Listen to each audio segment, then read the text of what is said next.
हृदयी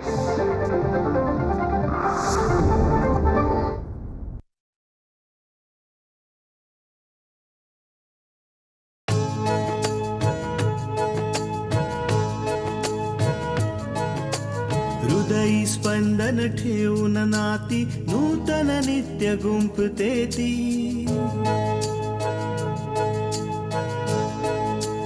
हो हृदयी स्पंदन ठेवून नाती नूतन नित्य गुंफते ती. अंगणाची किरणे होऊन घरटे स्वर्णिम करते ती. स्मित फुलवून अधरांवरती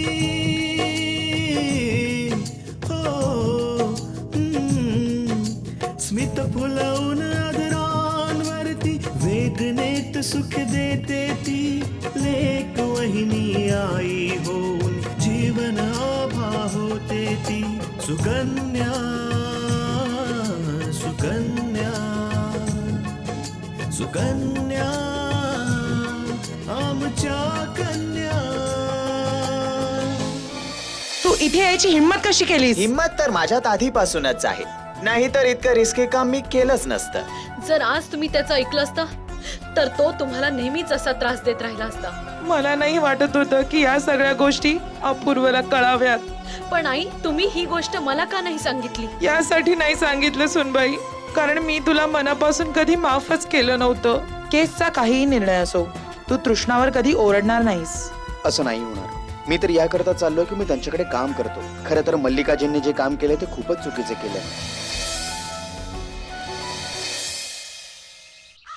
भूतकाळात जेही झालंय ते तू आता विसरायला हवंस आणि आपल्या बाबांची माफी मागून एक नवीन नात्याची सुरुवात कर. बाबा, मी नाही बेटा, नाही. तुला माफी मागण्याची काहीच गरज नाही. मी तू बोललास ती कोणतीही गोष्ट मनावर नाही घेतली. अपूर्व, तू माझा मुलगा आहेस आणि मुलांना चुका करण्याचा पूर्ण अधिकार आहे. आणि मोठ्यांचं कर्तव्य आहे की त्यांनी त्यांना माफ करणं. आनंदाची गोष्ट आहे की आपल्यात एक नवीन सुरुवात होते. तुम्ही दोघं बसून बोला, तोपर्यंत मी तुमच्यासाठी गरमागरम नाश्ता घेऊन नाही नाही, मला लेट होतोय. मला कोर्टात पोहोचायचंय. तू एक काम कर ना, बाबांकरता नाश्ता बन.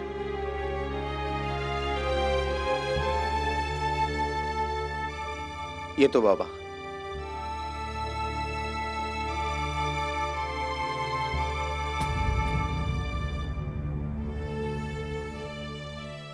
कल्याणी खरंच बदलले, नाहीतर तिला माझे आणि अपूर्वचे संबंध सुधारण्याची काय गरज होती? तिची तर नेहमीचीच ही इच्छा असायची की आमच्यात दुरावा कायम राहावा. काही असो, अपूर्व माझा मुलगा आहे, माझं रक्त. आणि आजचा दिवस खूप चांगला आहे.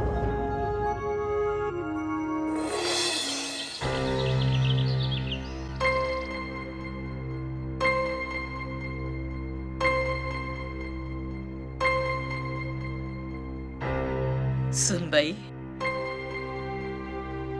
ही तुला एक वाईट सवय आहे. अगदी जराही काळजी वाटली तरी तू लगेच येरझारा घालायला लागतेस. आई, मला आकांक्षाची खूप काळजी वाटते. तिला उशीर झाला ना की मी क्षणभरही शांत बसू शकत नाही. अगं, पण ती म्हणाली होती ना की तिला यायला उशीर होईल म्हणून. हो आई, म्हणाली तर होती, पण आई आई पण फोनवर सांगून ते समाधान मिळत नाही आई, जे समोरासमोर सांगून मिळतं. का, काय झालं बेटा? आई, आपण केस जिंकलोय.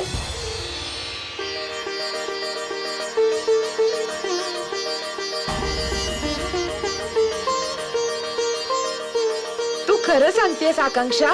हो आई, अगदी खरं.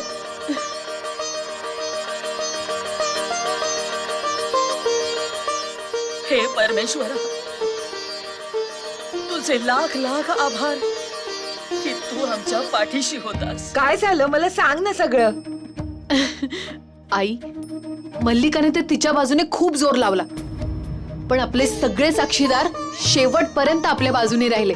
त्यांनी तेच सांगितलं जे खरं होतं. आणि जजने जेव्हा ते रेकॉर्डिंग ऐकलं तेव्हा आई, तिचा चेहरा बघण्यासारखा होता. जर तिला शक्य असतं ना तर ती त्याच वेळी संपूर्ण कोर्टासमोर जोर जोरात ओरडली असती. पण असं काहीही झालं नाही आणि जजने तिला शिक्षा ठोठावली. मल्लिकाने जे केलं त्याची शिक्षा तर तिला मिळालीच, पण एक स्त्री या नात्याने मला तिच्याबद्दल खूप वाईट वाटतंय.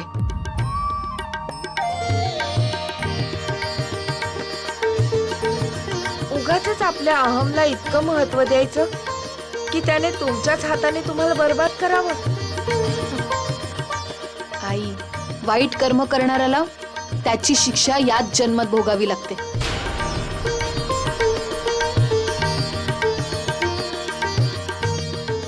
आता बघ ना, मल्लिकाने स्वार्थाकरता बाबांचा ऍक्सिडेंट घडवून आणला.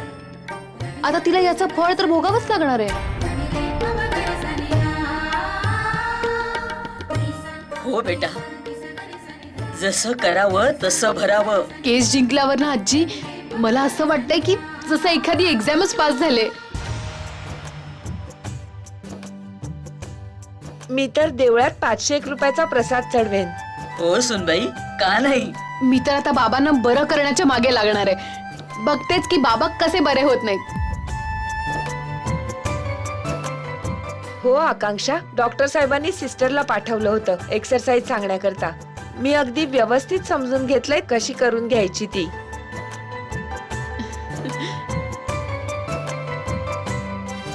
चला मग बाबा, आता उद्यापासून तुमच्या एक्सरसाइज सुरू. आता तुम्ही आरामात अजिबात बसून राहायचं नाही.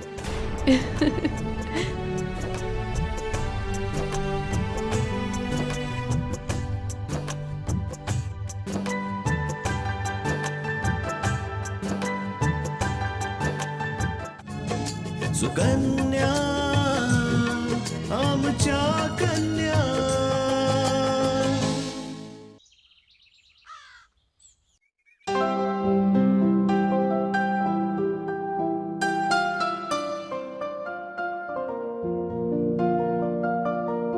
कल्याणी, आज मला तुला काही सांगायचंय. आज ज्या प्रकारे तू माझे आणि अपूर्वचे संबंध सुधारण्याचा प्रयत्न केलास, त्याचे आभार मी शब्दात नाही व्यक्त करू शकत. पण तरीही तुला धन्यवाद देतो मी. हे काम तर मला खूप आधीच करायला हवं होतं. जेव्हा आपलीच बुद्धी भ्रष्ट झाली असेल तेव्हा दुसऱ्यांना काय सल्ले देऊ शकतो. मला कळलं नाही कल्याणी. खरं तर काही दिवसांपासून मी विचार करत होते तुमच्याशी याबद्दल बोलावं,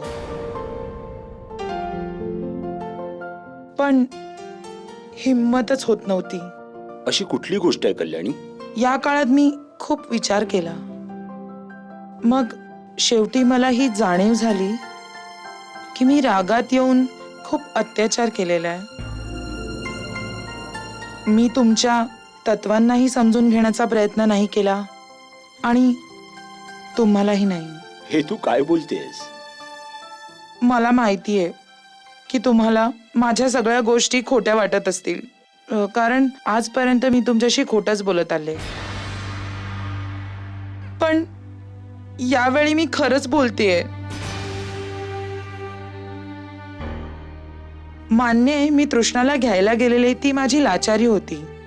पण जेव्हापासून तृष्णा आलीये मला ही जाणीव झालीये की सगळी उणीव माझ्यातच होती.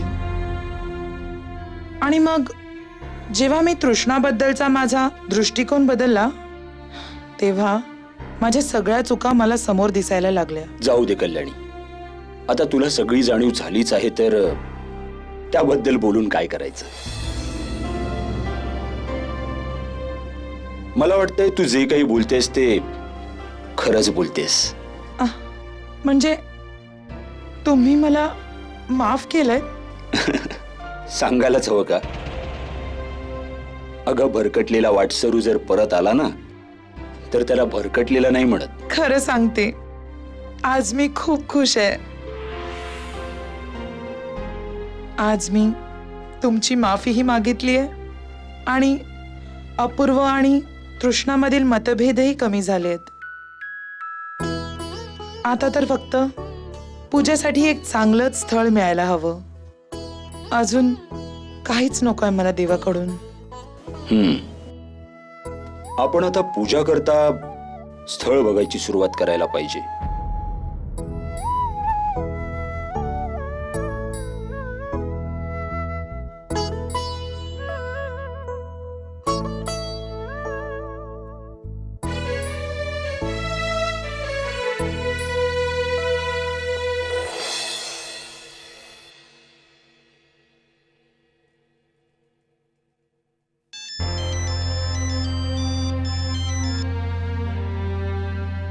हॅलो. हॅलो मेनका, कशी आहेस? जिच्या आईने इतका मोठा गुन्हा केलेला असेल आणि जिला पूर्ण जगात एकटं असण्याची जाणीव झालेली असेल, तो नेमका कसा असेल सोहन? मेनका, मला आकांक्षाने सांगितलं की तुझ्यात आणि तुझ्या आईत काय घडलं ते. म्हणूनच मला वाटलं तुला यावेळी एका मित्राची गरज आहे, म्हणून मी तुला फोन केला. थँक्स सोहन, पण आता मला कोणाचीच गरज नाहीये. बाबांनी तर आमची साथ आधीच सोडलेली आणि आता मॉमला मी सोडून दिलंय. मला या गोष्टीचं वाईट वाटतंय मेनका, की तुला तुझ्या आईबद्दल, तिच्या खऱ्या रूपाबद्दल खूपच उशिरा कळलं. आम्हाला तर हे सगळं आधीपासूनच माहिती होतं. काय? तुला आधीपासूनच माहिती होतं? तू मला आधी का नाही सांगितलं? मी तिची साथ आधीच सोडली असती.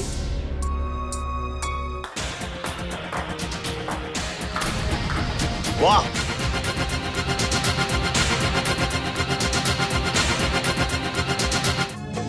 सुकन्या आमच्या कन्या. वा रे वा. ब्रो,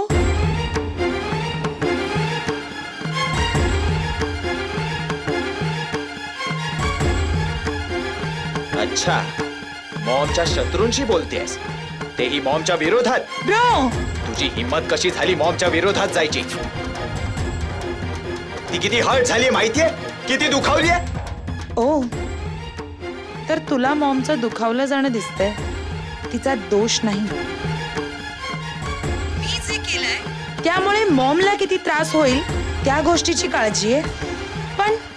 पण एकदा हा विचार नाही केलास की मॉमने जे केलंय त्यामुळे आकांक्षाच्या घरच्यांवर आणि तिच्या मनावर काय परिणाम झाला असेल?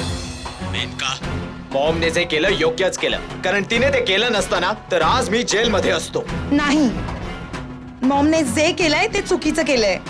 जर तिने काही चुकीचं केलं नसतं तर आज ती जेलमध्ये नसती. आणि तसंही तुझ्या गुन्ह्यांची शिक्षा ती जेलमध्ये भोगते. कळलं? मेनका, ओरडायची गरज नाहीये ब्रो. मी खूप विचारपूर्वकच निर्णय घेतलाय. मी आकांक्षाच्या घरी जाणार आहे, तिची आणि तिच्या घरच्यांची माफीही मागणार आहे. बघतोच मी की तू आकांक्षाच्या घरी कशी जातेस. तुला काय वाटलं मॉम नाहीये तर तुला खुली सूट मिळेल? मी बघतो की मॉम आणि या घराविरुद्ध जाऊन तू काय करतेस.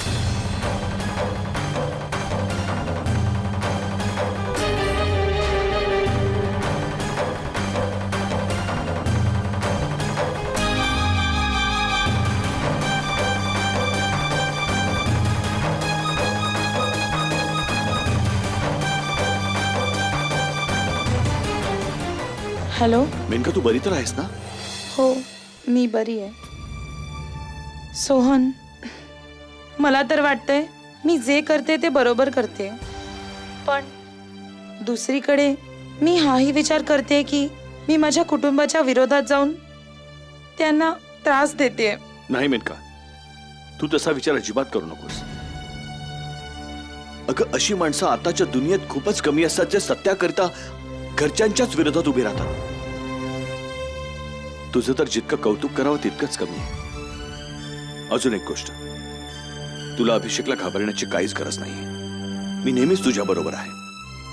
थँक्स सोहन, मला तुझ्यावर पूर्ण विश्वास आहे.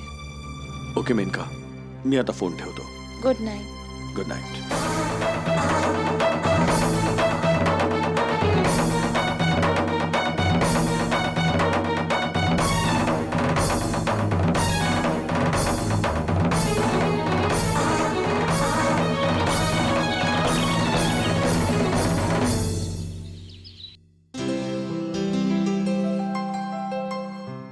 हा बेटा, चहा घ्या. तृष्णा पटकन नाश्ता दे, मला ऑफिसला जायला उशीर होतोय. हो देते.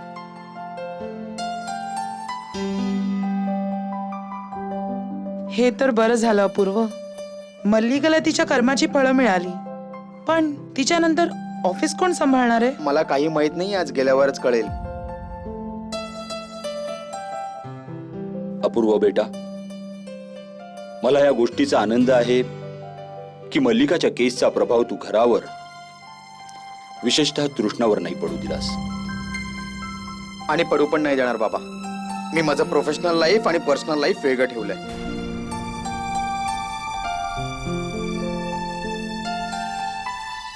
आणि बाबा, मी प्रयत्न करेन की मी आजपर्यंत ज्या ज्या चुका केल्या आहेत ना त्या सुधारेन. आई,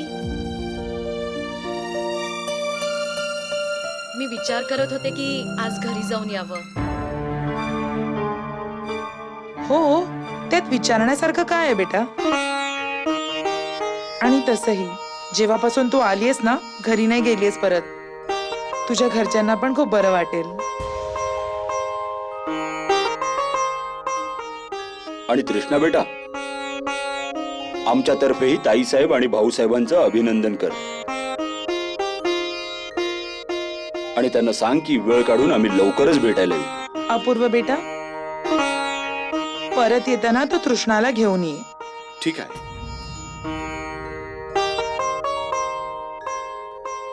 आणि येताना घाई गडबड करू नकोस. रात्रीचे जेवण मी बनवून ठेवेन. नाही नाही आई, मी घरी परत आल्यावर स्वयंपाकाचं बघून घेईन. अरे बेटा, कधीतरी या आईचं पण जेवण जेव, खूप आवडेल तुला. चला आई, मी निघतो.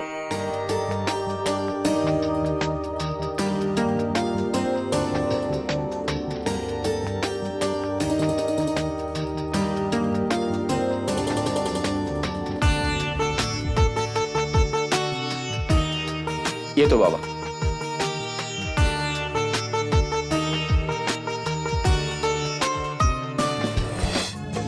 सुकन्या आमच्या कन्या.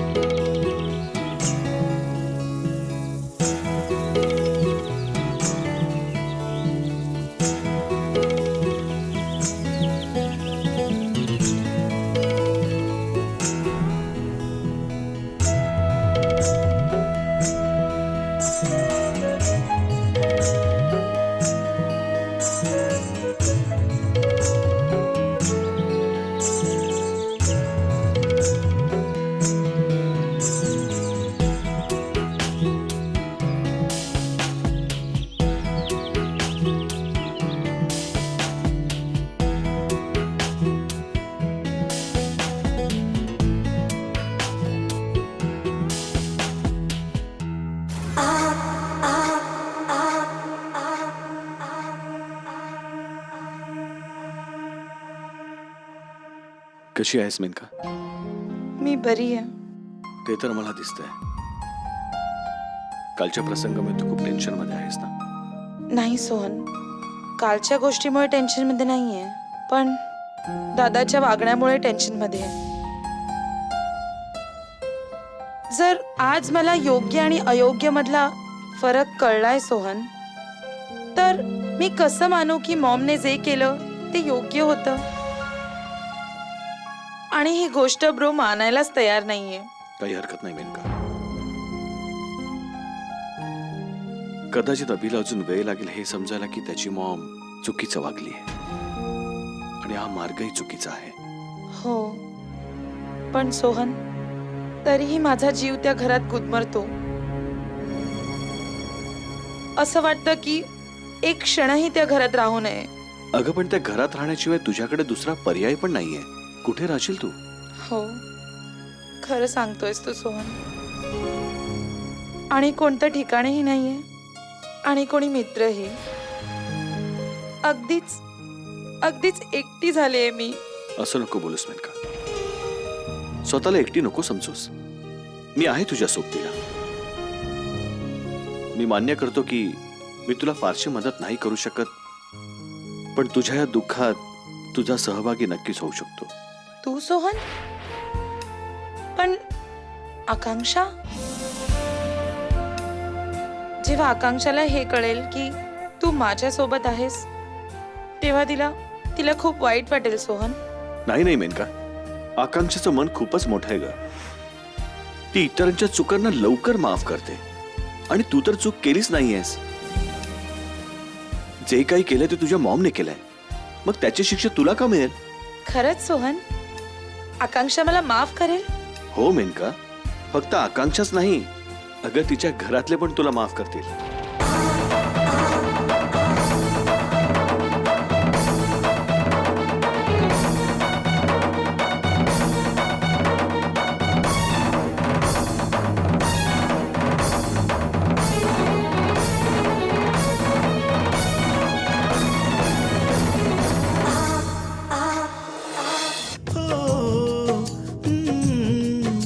स्मित फुलवून आदरांवरती वेदनेत सुख देते ती. लेक वहिनी आई होऊन जीवन आभा होते ती. सुकन्या सुकन्या सुकन्या आमच्या कन्या.